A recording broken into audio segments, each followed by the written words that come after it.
She didn't ask for help. She didn't wave him down or call out or do any of the things a person stranded on a ranch road in the middle of a Texas flood was supposed to do. She just stood there beside her truck, one hand on the hood, watching the water rise around her boots.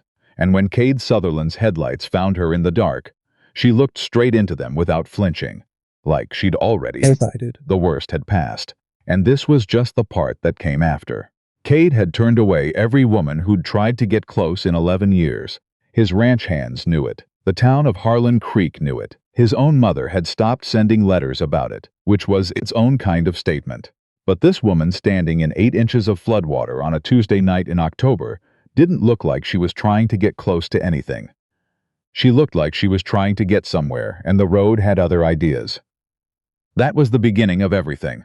Drop your city name in the comments below, and stay with me all the way to the end. I want to see exactly how far this story travels. The week before Willa Coe appeared on his property, Cade Sutherland fired his third cook in 4 months. Not because the food was bad. Not because the man was dishonest. He fired him because the man had hung a string of dried chili peppers above the kitchen doorway, said it was for luck, and Cade had walked past it twice before he walked back in and said quietly that he wanted it taken down and the man's wages would be settled by end of day. His foreman, a leathery, sharp-eyed man named Burl Oakes, who had worked the Sutherland spread for 16 years, watched this from the doorway and said nothing until Cade was 20 feet away. Then he turned to the young hand beside him and said, "That's the third one." "What's he got against peppers?" the young hand asked. "Nothing," Burl said. "He's got something against anybody making themselves at home." He walked back to the barn and didn't say another word about it. But he did take out the small notebook he kept in his breast pocket and make a mark. He'd been keeping track for 11 years.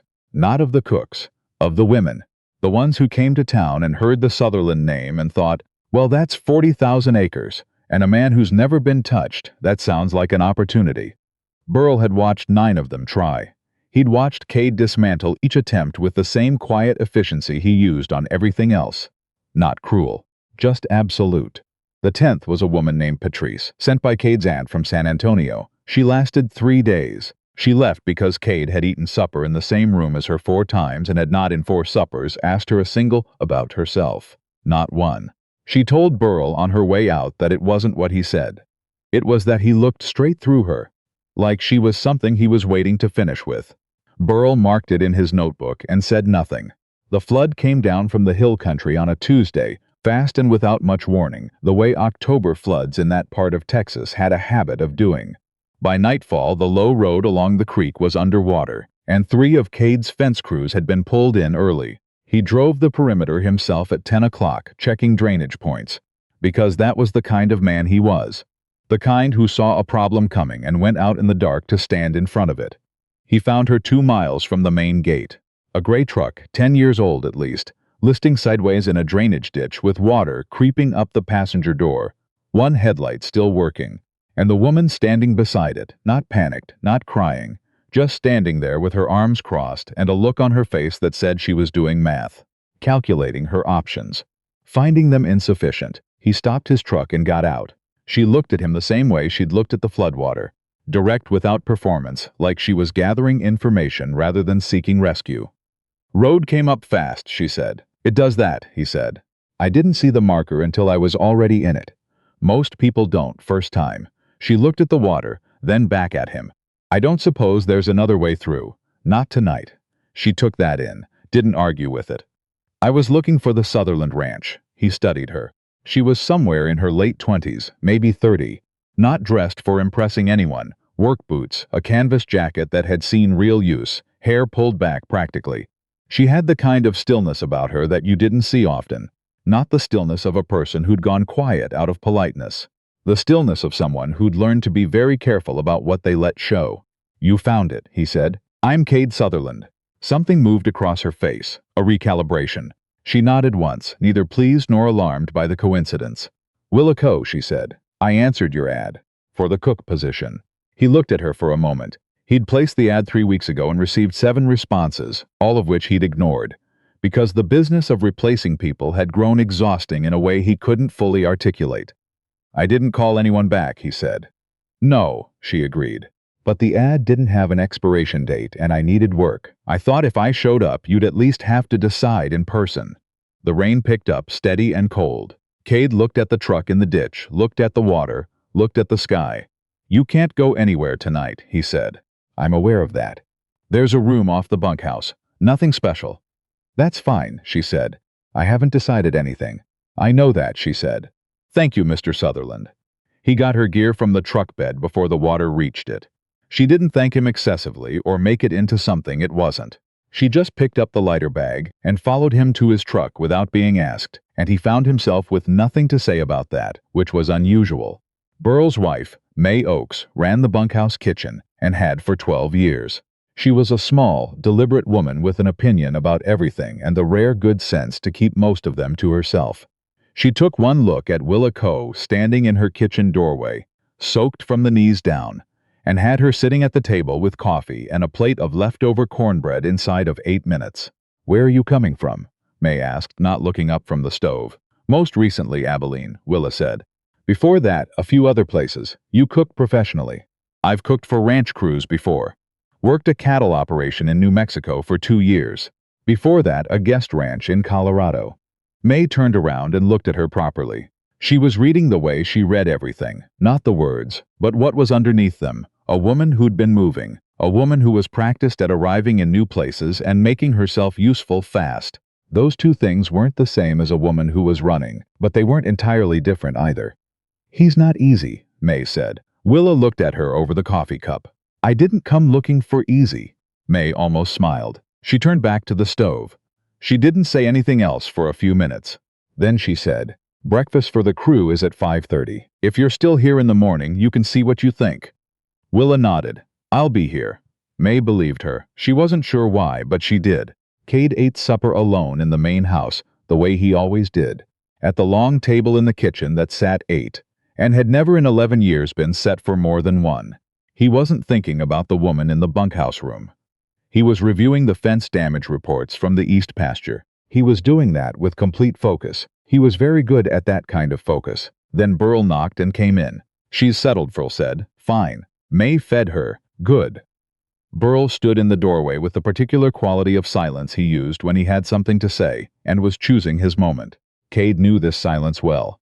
He'd been on the receiving end of it for 16 years. She drove in from Abilene tonight, Burl said. In this weather. To answer a job posting you didn't respond to. I'm aware. Just saying. What are you just saying, Burl? Burl thought about it. That most people don't try that hard for something they're not sure they want. Cade looked at him. She needed a job. Sure, Burl said. Good night, Cade. He left. Cade looked at the fence report and did not retain a single number he read for the next quarter hour. In the morning, the flood had receded enough that the road was passable by midday, which meant Willa Coe could leave if she chose to. She was up at 4:45. She was in the bunkhouse kitchen with May by 5, and by 5:30, she had biscuits in the oven and eggs going on the flat iron and coffee strong enough to do real work. And 14 ranch hands came through that kitchen in 30 minutes, and every one of them left with a full plate. Cade came through last. She had a plate ready for him without being told. He looked at it, looked at her, said nothing. She was already moving to the next thing. He sat down and ate. The biscuits were better than anything that kitchen had produced in 4 months. He didn't say so, but he sat there longer than usual, which Burl noted from the doorway and did not comment on. She worked that day like she was already certain the job was hers, which was either confident or presumptuous, and Cade couldn't decide which. She was efficient in a way that was almost unsettling. Nothing wasted, nothing performed, just a steady progression through what needed doing. By 2 in the afternoon, she'd organized the dry goods storage, found a leak under the sink that nobody had bothered to report, and had dinner prepped for a crew of 20 with 2 hours to spare. May watched her work and thought quietly to herself, this one's different. She didn't say so to anyone. She didn't need to. The bunkhouse had its own way of taking the temperature of things, and by evening, the temperature had changed. On the 4th morning, Cade still hadn't told her she was hired. He hadn't told her she wasn't, either. They existed in a strange suspension. Her working as though the question had been settled, him behaving as though it hadn't, both of them pretending this was a normal arrangement. She found him in the barn at dusk, working on a piece of tack that didn't strictly need working on. She stood in the doorway. You could just say yes, she said. He didn't look up. Could or no, either one is more useful than whatever this is. He put down the tack. He looked at her. She was completely unbothered by his looking, which was something he'd noticed about her. She didn't perform discomfort to make other people feel threatening. Where did you cook before New Mexico? He said. A pause. Short but deliberate. My husband's family's ranch, in Missouri. He waited. He died, she said. 2 years ago. I stayed on for a year after because I didn't know where else to go. Then I went, and you've been moving since. I've been working since, she said. That's not the same thing. He considered that. She held his gaze without filling the silence with reassurance, which most people felt compelled to do. 200 a month, he said. Room and board. Trial period is 30 days. She nodded once. That's fair. I have one rule. She waited. Don't move things without telling me. The last man rearranged the supply inventory without asking, and it cost us a missed order and 3 days of headache. She looked at him. Something was happening behind her eyes. Assessment or maybe recognition. Understood, she said. She turned and walked back toward the bunkhouse. He stood in the barn for a moment after she was gone, aware of the particular quality the silence had taken on. Not empty, exactly. More like the silence after a door opens, and you realize the room beyond it is larger than you expected. He went back to the tack and didn't think about it. The evenings became their own kind of thing without either of them deciding they would. Willa finished the dinner cleanup late, and the main house kitchen was the closest water source mopping the bunkhouse floor, and that was a practical fact. So she came through the main kitchen most evenings around 8, and Cade, who worked late at his desk most nights, developed the habit of setting his papers down around that time and getting himself a second cup of coffee. It was practical on both their parts. That was the story. The first real conversation happened on a Thursday 12 days in. He was at the kitchen table with a grazing lease renewal that wasn't going well. She was doing something quiet at the counter. He said, without exactly meaning to, "Do you know anything about grazing rights disputes?" She turned around. Some. My father-in-law had one in Missouri. Lasted 2 years. Who won? He did, eventually. She came to the table and looked at the papers. He moved slightly to let her see. She studied the top document for a moment. This is about the creek boundary, north section. Neighboring outfit claims the waterway shifted, and the original survey is invalid. Has it shifted? In their favor. Slightly. She was quiet for a moment, tracing the survey line with one finger without touching the paper. Did you have it resurveyed after the shift? Not formally. She looked at him. That's the first thing. Get it on paper. Whatever the line is now, official documentation gives you standing. He looked at the document, then at her. You learned this from a dispute that lasted 2 years. I sat in on a lot of conversations I wasn't supposed to, she said. People forget a woman is listening. There was something in the way she said it. Not bitterness, just fact. The particular flatness of someone who'd turned an old disadvantage into a tool. He asked her what she'd done on her husband's ranch. Before. She told him. In the even, careful way she told everything. She'd cooked, managed the household, helped with the books when the accountant was slow, sat with the hands when someone was sick because somebody had to. She'd run a lot of things without having the name for running them. You were doing the work of a ranch manager, he said. I was doing whatever needed doing, she said. That's what the situation required. He thought about that.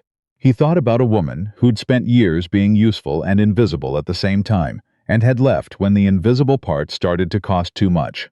He didn't say any of that. He said, I'll contact the surveyor Monday. She said, I'd put it in writing to your neighbor first, before the survey, so he knows you know. He looked at her again. Are you always this direct? She considered the question seriously. I used to be less, she said. I got more direct when I realized being indirect just cost more time and nobody thanked you for it anyway. He sat with that. She picked up her cup, said good night, and left. He looked at the lease papers. He thought about what she'd said about people forgetting a woman was listening. He thought, I am not going to make that mistake. He wasn't sure yet what to do with that intention, but it was there. Burl noticed the conversations the way Burl noticed everything without appearing to watch. He marked it in his notebook. Week 2. Main house lights on past 10. That hadn't happened in years. The thing that broke the careful distance they'd been maintaining came from outside, the way the most significant things usually do. The survey came back in the 3rd week of November, and it confirmed what Cade had suspected. The creek had moved 14 feet over 30 years. giving the neighboring rancher, a man named Sisk, a legitimate-looking claim to a strip of Cade's north pasture. Legitimate-looking, but not legitimate, and the difference mattered enormously. Cade was in Harlan Creek at the feed store when he heard it, from the store owner, delivered with the careful neutrality of a man reporting news he didn't personally enjoy delivering. Sisk had filed a formal claim. Last week, without any prior conversation. Cade drove back to the ranch with that information and the particular quality of cold anger he'd learned to use as a tool rather than a weapon. By the time he reached the main gate, it had calcified into something efficient. Willa was in the kitchen when he came in. She took one look at him and put a cup of coffee on the table without saying anything. He sat. He told her what he'd heard. She listened without interrupting. Then she said, "He filed before you got the survey back." "Yes, which means someone told him you were getting one." He looked at her. He'd had the same thought but hadn't yet said it out loud. "Who knew about the survey?" she asked. "My foreman, my attorney, the surveyor himself." He paused. "The feed store posts notices when survey crews go out. It's not private." She was quiet for a moment. "So he knew you were documenting the line, and he filed before you could use the documentation. That's what it looks like." She turned her coffee cup in her hands, a gesture he'd noticed she made when she was working through something. If he filed on a flawed claim hoping you'd settle quickly, then he's counting on you not having the resources or the patience to fight it. "He'd be miscalculating," Cade said. "Then show him that early," she said. "Don't let him think there's any version of this where you consider the offer." He looked at her across the table. She'd been on this ranch for 3 weeks. She knew the layout of the north pasture because she'd ridden it once with May to check on a fence crew's lunch order. She shouldn't have been able to map the situation this clearly this fast. "You've done this before," he said. "Not a question." "I've watched it be done," she said. "Badly, and then eventually well. The difference was always how fast the right person stopped being polite about it." He held her gaze. "Who taught you to think like this?" She was quiet for a moment. Then, 2 years in a house full of people who assumed I wasn't paying attention." He nodded once. He understood that kind of education. He'd had his own version of it, though the circumstances were different. He called his attorney that evening. He sent the formal response the following morning. He did it in writing, directly, without softening language, the way Willa had suggested. Sisk's attorney responded within 48 hours, which was faster than expected, which meant something. Burl found out through the county grapevine that Sisk was in debt to a private land investor out of Dallas, the kind of investor who made money from acquiring distressed properties at below market value. The North Strip, with its creek access, was worth considerably more than the surrounding land. A successful claim would let Sisk clear part of his debt and give the investor a foothold. Cade told Willa this over supper on a Friday, after the crew had cleared out, and it was just the two of them at the long kitchen table. She listened, and when he finished, she said, "Does Sisk's neighbor to the east have the same creek exposure?" He thought about it. Probably. Why? Because if the investor is looking for creek access, one strip isn't enough for whatever he's actually planning. He'd need more. She looked at the table, thinking, if you reach out to Sisk's neighbor before the investor does, you might find out what's actually being built here. He looked at her. He looked at this woman who'd been hired to cook and who was sitting in his kitchen mapping the strategic logic of a land dispute like she'd been doing it for years. "Rancher to the east is a woman named Dorothea Keene," he said. 70 years old, not interested in development. "Exactly," Willa said. He called Dorothea Keene on Saturday morning. She was not, in fact, surprised to hear from him. She'd had her own visit from a representative of the investment group that same week. He reported this back to Willa over coffee, who said simply, "There's your coalition." It was the word she used, coalition, and he understood immediately what she meant, and understood equally that the word required something from him he was not naturally inclined toward, asking for help. He sat with that for a moment. "I'm not good at that," he said. She looked at him steadily. "I know." A pause. She picked up her cup. "Most people who build things alone aren't. The same thing that makes you capable of building it makes you believe you should be able to defend it alone." He looked at her. "And that's wrong?" "It's just expensive," she said. "Costs more than necessary." He thought about 40,000 acres and the water that ran through the North Strip and the 14 hands whose paychecks depended on this operation. He thought about what Willa had said about the difference between being capable and being correct. "How many neighbors share the creek watershed?" he asked. She was already reaching for a piece of paper. He asked her once, about a month in, why she'd left Missouri. Not that night. Another night later, after the grazing dispute had gotten worse before it got better, and they'd spent 3 evenings at the kitchen table going through the documentation his attorney needed. He asked it simply, between one page and the next. She set down the paper she was holding. She told him. Not the version she told people who didn't need to understand, but the real one. A man who had been in pain before she met him, who had hidden it well at first, who had stopped hiding it by degrees until the hiding and the pain and the management of both had taken up all available space. She had tried. She had tried in the ways available to her, and then invented new ways and then run out of ways, and his family had needed someone to be responsible for it, and she was the closest available option. "Did you blame yourself?" Cade asked. "Yes," she said. "For a long time. Do you still?" She thought about it. Really thought about it, the way she did. Not performing consideration, but actually doing it. "I blame myself for the small things," she said. "The specific failures. There were real ones. But I stopped blaming myself for the outcome, because the outcome was already built into who he was long before I got there, and I couldn't have loved it out of him. I know that now. How long did it take to know it?"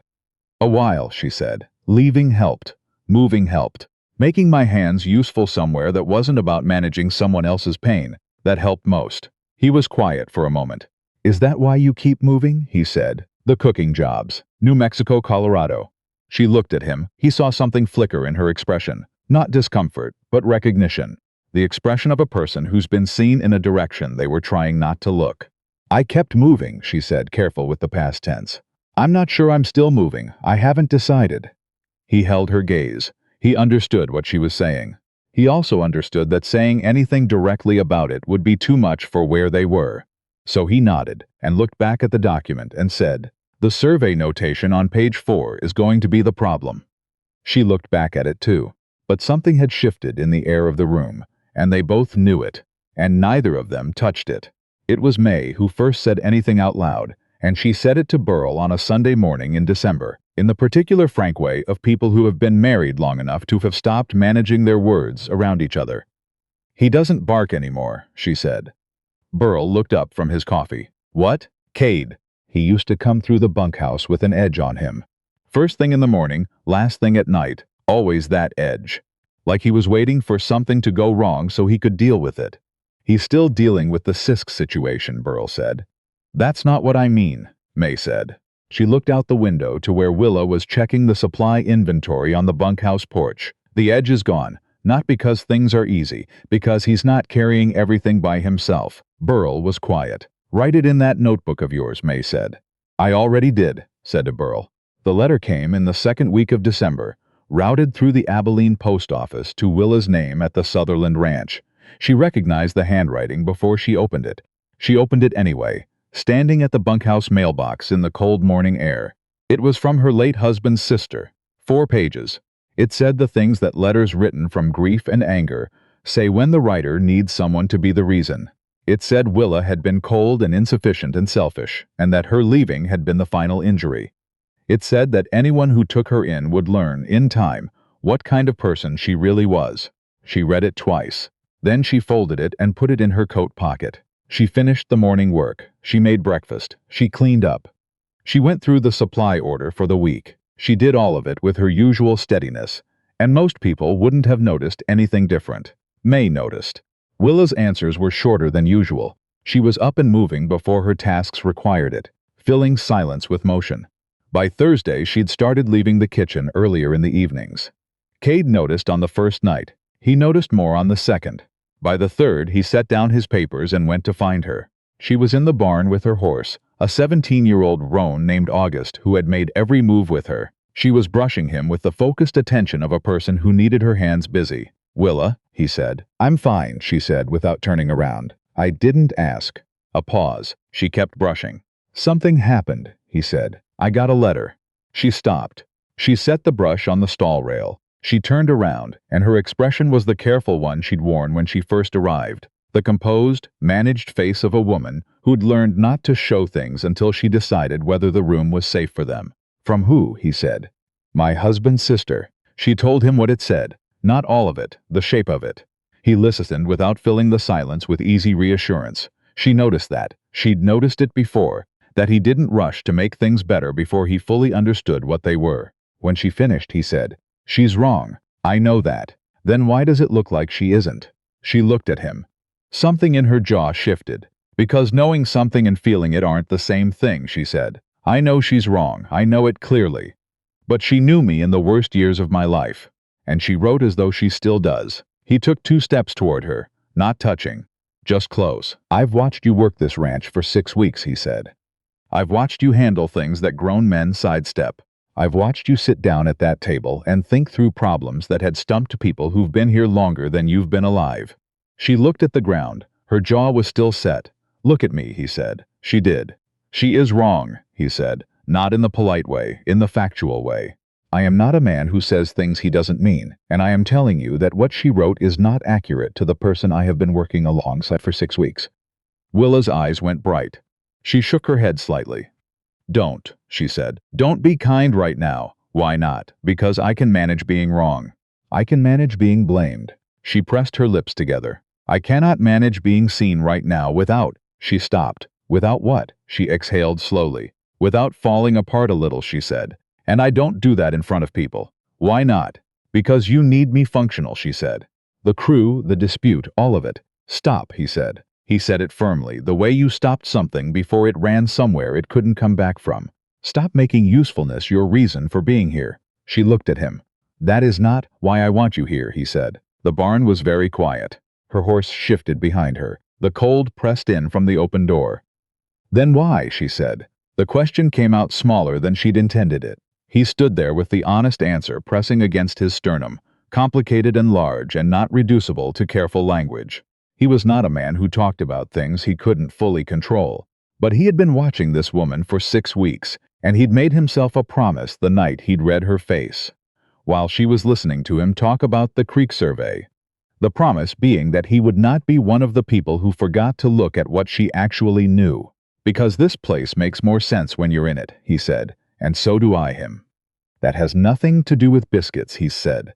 Something cracked in her face. Not tears. Not yet. That specific expression of a person who laughs at exactly the wrong moment because the alternative is worse.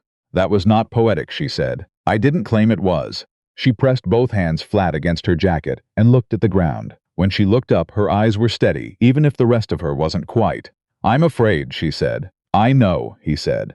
"I've been afraid since the 2nd week." She looked at him for a long moment. "I can't disappear again. I can't make myself small and useful and invisible until there's nothing left of me that's actually mine." "You haven't," he said. "Not one day. Not yet. Willa." He said her name the way you said the name of something you were being careful with. "You have never once made yourself small in this house. I need you to hear that." She pressed her lips together. She was winning the battle with herself, but only barely. "What do you need?" he said. "Tell me exactly." She thought about it. Really thought, the way she did everything that mattered. "I need you to tell me when something's wrong, before you've already handled it alone," she said. "I can't be beside someone who goes quiet and disappears into himself." "That's fair," he said. "And harder than it sounds. I know, I'm asking anyway." She paused. "And I need you to mean what you say. Not just when it's easy. I'll mean it, especially when it isn't," he said. She looked at him for a long time. Then she said, "And what do you need?" He hadn't expected the question turned back on him. He took a breath. "I need you to stop measuring the distance to the door," he said. "I see you doing it. I understand every reason why. But I need you to stay in the room even when it gets hard." She closed her eyes for 1 second. "Open them." "That is considerably harder than it sounds," she said. "I know," he said. "I'm asking anyway." Something moved in her face, slow and real like ice when the temperature finally tips. "We're something, aren't we?" she said quietly. "Yes," he said. "We are." The land dispute closed in February resolved in Cade's favor through a combination of proper survey documentation, a united filing from 4 affected ranch owners in the watershed, and the discovery that the investment group's original research had used outdated county records. Willa had been the one to ask the records clerk, on a supply run into town, whether the county had digitized the 1970s survey maps yet. The clerk had said no, which meant anyone using recent records had a gap. That gap was where the case fell apart. Cade read the resolution letter in his truck in the county courthouse parking lot. He drove home. Willa was in the kitchen garden, a raised bed she'd built from salvaged lumber in January, positioned against the south wall of the bunkhouse, where the afternoon light was best. He got out of the truck and walked to where she was kneeling in the early spring dirt, pressing seeds into the soil with the focused care she applied to everything worth doing. "We won," he said. She sat back on her heels and looked up at him. She read his face the way she always did, not the surface but the thing underneath it. "How do you feel?" she asked. He thought about it honestly. "Like I want to be done with it," he said. "Less like triumph than I expected." She nodded. She understood that. The end of a long fight was rarely what you imagined. Mostly it was just the lifting of a weight you'd been carrying so long you'd adjusted your posture to compensate. He looked at the raised bed. "You built that in January, when the ground was frozen." "The ground in the bed wasn't," she said. "I brought in the soil. You were planning ahead." She looked at him with that sideways glance that meant she knew exactly what he was really saying. "I was planting something," she said. "Whether I stayed depended on a lot of things. On me," he said, "among other things." She brushed the dirt from her hands. "Whether the work meant something. Whether the quiet here was the right kind. Is it?" She looked at the garden, looked at the house behind him, looked back up at him with the steady eyes that had never, in 5 months, told him anything they didn't mean. "The garden's growing," she said. He crouched down beside her, not because anything needed doing at ground level, but because it put them eye to eye. "I want to ask you something." "Then ask it." He was quiet for a moment. He'd thought about this, not with ceremony, because ceremony wasn't in his nature, and she would have known it wasn't him. He'd thought about honesty instead. That had always been the only language that worked between them. "The room at the end of the upstairs hall," he said. She waited. "It's a good room. East-facing, gets light early. It's been used for storing fence parts for 8 years, which is a waste." He looked at her steadily. "I want to clear it out. You could use it for whatever you need. For your books, for the seed catalogs you keep stacking on the bunkhouse windowsill, for plants in winter when the garden's frozen. For whatever a person needs who intends to be somewhere for a long time." Willa went still. "I'm not good at this," he said. "I know. I don't have a speech prepared. I've thought about it for weeks, and everything I came up with sounded like someone else."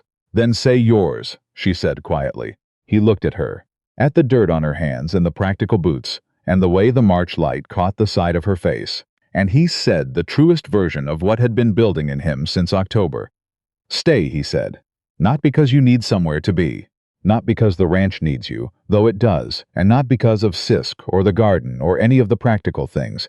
Stay because you choose this and I choose you, and that's the whole of it." She looked at him for a long moment. Her eyes were bright in a way she wasn't hiding. "I have a question," she said. "I knew you would. If I tell you something's wrong about us, about you, about something I need, will you hear it? Even when it's uncomfortable?" "Especially then," he said. "And if I need something you don't know how to give yet, will you try to learn what it looks like?" "I'll ask you to show me," he said. She pressed her lips together. She looked at the garden. She looked back at him. "Yes," she said. "Obviously yes. I've been saying yes since November, and doing my best not to notice." Something broke loose in her face. That laugh that only came out when something was genuinely funny, and she'd given up managing it. "The fence parts room. That is your version of a proposal. I told you I wasn't a speeches man." "I know," she said. "I love that about you." The word landed between them without either of them flinching from it. He looked at her. She looked at him. The garden grew in the south light, and neither of them looked away. The wedding was in April, small and real, exactly what both of them were. Burl stood in the front in his good hat, and May cried before the ceremony started and maintained it was the wind, which convinced no one. The preacher kept it short, because Cade had told him plainly that what mattered was the genuine part, not the performance of it. When it was done, Cade looked at Willa standing in the spring light in a simple dress with dirt, still faintly under one fingernail. And he thought about 11 years of kept distance and 9 women who'd tried and left, and the long evenings in a kitchen that seated 8 and fed only 1. He thought about a Tuesday night flood, and a gray truck in a ditch, and a woman who'd looked into his headlights without flinching. He thought. All of it led here. He didn't say any of that. He wasn't a speeches man. But Willa looked at him with those steady eyes that had never missed anything, and she squeezed his hand once. Deliberate, certain, and he knew she saw all of it without needing it said. By autumn, the house was different. Not the walls, not the structure. The bones of it were the same. But the bones weren't what you noticed anymore. You noticed 2 pairs of boots by the door. You noticed the upstairs room cleared and given over to seed catalogs, and a shelf of books, and 3 clay pots of herbs that wintered there against the cold. You noticed the long kitchen table set for 2 at breakfast, and sometimes for 12 at dinner, with the Hands and May and Burl, and whoever happened to be passing through, because Willa Coe had a philosophy about tables, and who belonged at them. You noticed the garden, which had grown through a full Texas summer, and been put up for winter and left the spring soil better than it found it. Cade was different, too, not unrecognizable, still direct, still the man who'd built 40,000 acres from stubbornness and precision, and the willingness to work while everyone else was sleeping. But the coldness was gone, not replaced with softness, replaced with something that required more: presence, the daily choice to stay in the room even when the room was difficult. Willa was different, too, larger than when she'd arrived. Her voice in a room had weight, her opinion landed. She stopped apologizing for taking up space, and every day that she didn't was its own small victory over everything that had tried to convince her she should. Burl wrote in his notebook on a January evening, watching them through the kitchen window without meaning to pry, watching Cade say something and Willa throw her head back and laugh, the real kind, the kind that had no management in it. He wrote, "He laughs now." I'd forgotten what that sounded like in this house. He closed the notebook. He went to find May. Years later, a new hand barely 20 asked one of the older crew members about the boss, about the stories you heard in town, the cold man, the locked gate, the women who tried and left. The hand nodded slowly. "Those are true," he said. Or they were. "What changed?" the young man asked. He looked across the yard to where Willa was coming out of the garden with dirt on her hands and calling something back over her shoulder to Cade, who was behind her in the gate, and answered in the quiet voice he used only with her, the one with no edge in it. "She showed up in a flood with nothing," the hand said. "She changed him?" He shook his head. "No," he said, "she didn't change him. She stayed beside him until he remembered who he was under all those years of keeping people out. That's different." He picked up his tools and went back to work. And on the other side of the yard, Willa Sutherland walked back toward the house she had planted a garden beside, and chosen to stay in, and made into a home for 2 people who had both spent a long time believing they'd forgotten how. She was not afraid of what came next. She had learned, in the hard way that real learning always happens, that a quiet life was not the same as a small one, that the right kind of stillness wasn't emptiness. It was the stillness of something finally settled. That love asked you not to be perfect, but to be present, not to have everything figured out, but to keep showing up day after day, for the ordinary moments that no one ever called brave, but that were, in the end, the whole of what a life was made from. And the man who had kept the world at arm's length for 11 years had turned out, underneath all of it, to be someone who simply needed to be trusted before he could open the door himself. That was what she had given him, and it had been more than enough.